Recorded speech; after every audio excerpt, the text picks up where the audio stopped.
Hey you guys, it's Lori from the Buzzing Bee Collective.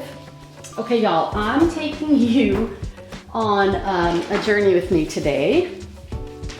First of all, let me introduce you to Betty the blow dryer. She's been down a couple roads with me, as you can see. I don't even know how it still works, but here's what's happening. There is a technique out there. I don't know how new it is. It's just something that I've stumbled across recently, and it's called a Dutch bloom pour or bloom pour. Basically, it's where you put down what they call a pillow of white base paint. You create a small circle of colored paints in the center of your canvas, and then you use your hairdryer and you blow out what looks like petals of a flower. Now, there are a lot of people online doing this. They do a really nice job and they look really good. Full disclosure, I did a couple of canvases last night. I wish I had bought the cheapest canvases in the world, but I didn't, and man, did I waste money, because apparently the paint I used on the base of the canvas was too thick.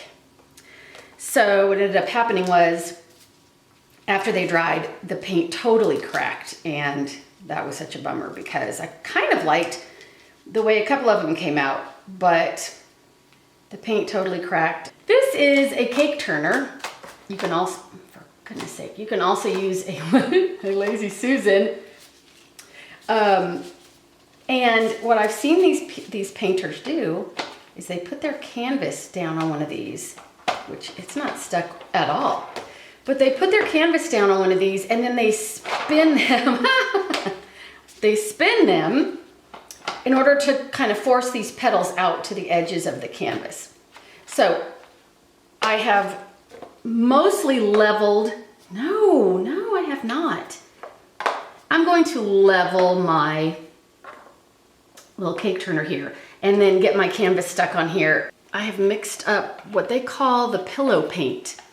Now, I have heard some people use house paint, some people they put stuff in it, but other people just add water to their paint and they pour it down. Y'all, I'm telling you, I don't know what I'm doing.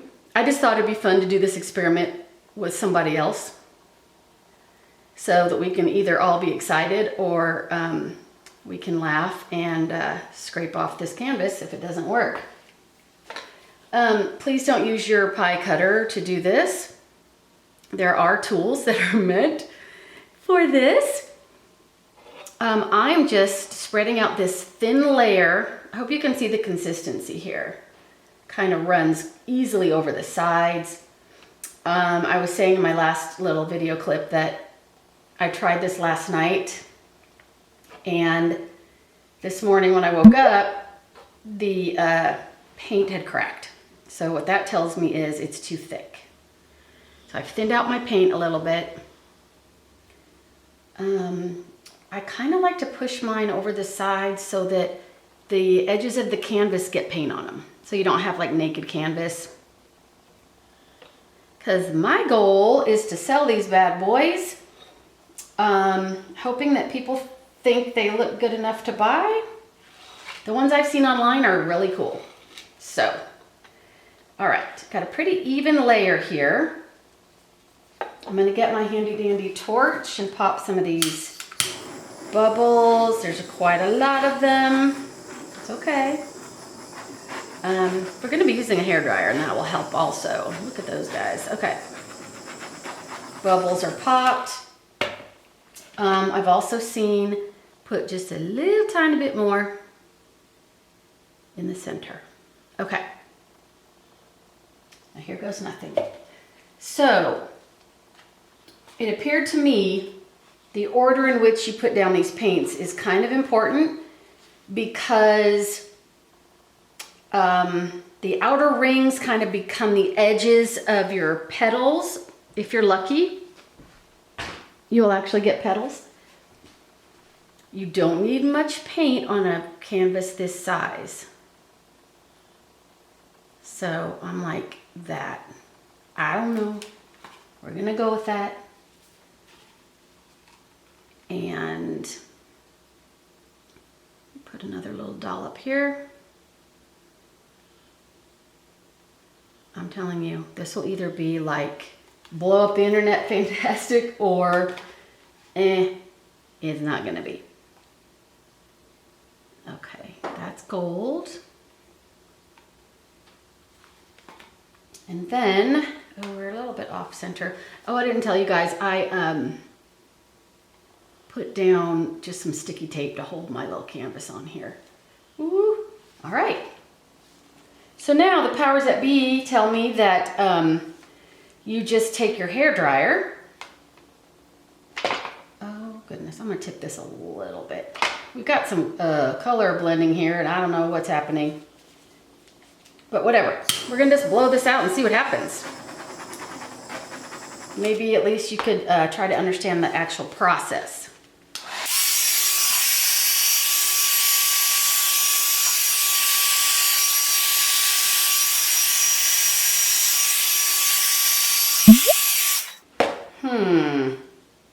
All right.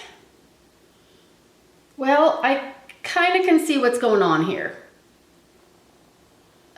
Not consistently though.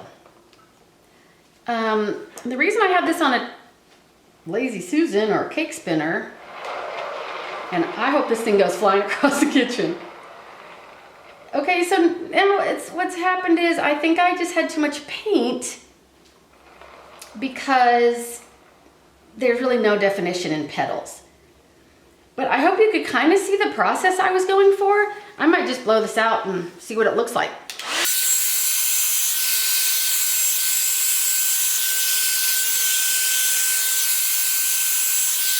I mean, it's not ugly, but it's not really exactly what I was going for. I kind of see, I mean, some of those colors though, like right here, are really pretty. I don't know what would happen if I just, you know, this is kind of a fun part of art like this. Like, this is a $4 canvas. I just bought the cheap canvas to kind of just play around with this. So, like, just slap some paint on here and see what happens. I don't know what's going to happen. But it's just kind of fun to mess around with it. Some of my most favorite abstract paintings that I've done have been just by accident. I know that sounds weird, but it's really true. All right. So now we've got like half a gallon of paint on this bad boy. All right, let's just see what happens, just for fun.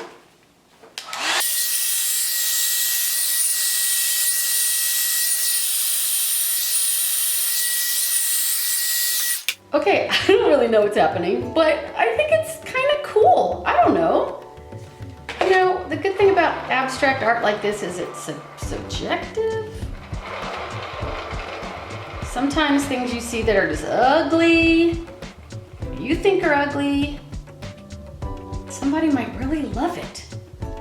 So, I don't know. Jury's still out. I may let this dry.